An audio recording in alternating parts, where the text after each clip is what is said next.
नमस्कार सांगवानी मु आज आपण सागर किसी कथा शेयर करने चाहूँगी तेणु मुझे ब्लॉग को आउ स्टार्ट करुँची। ब्लॉग करने बहुत अति सहज नुह कैमेरा सामना को फेस करने बहुत क्रिटिकल लगे। आपण मैंने जे फास्ट ब्लॉग करते जानीपारे मत भी सेमती नर्भस फील हुए तेणु मु कैमेरा सामना के ब्लॉग स्टार्ट कैनि चेष्टा करे बहुत इच्छा भी थाए करने किंतु कैनि। आज मु आ गोटे नुआ ब्लॉग को स्टार्ट करुँची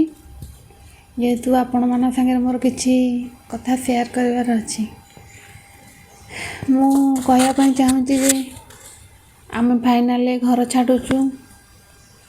आठी आम रहीगलुण 6 इयर प्लस है तेणु आज आम सी घर छाड़ा पड़ू बहुत कष्ट लगुच गोटे जगार आ गोटे जगह शिफ्ट करवा माने जिनस नेबा आनिबा करवा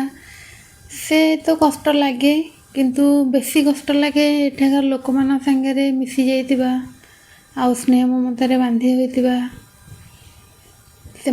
पुणी दूरे जाकि आ गोटे जगार पुणी रहा सेटा ही बहुत दुख लगे एवं कष्ट लगे। आउे पुओ भी एवं स्कूल जाऊँगी सी भी आ गोटे स्कूल को पुणी जीव तार पुणी नुआ मिस नुआ टीचर्स नुआ फ्रेंड सब पुणी से पुणी ताको भी एडजस्ट टाइम लगे ताको भी सेटल होगा बहुत समय लगे ता कथा भी चिंता करी बहुत दुख लगे किंतु किसी भी एमती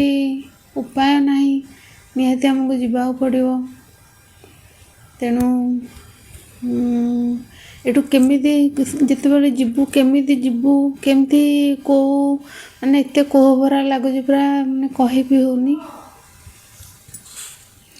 तापरे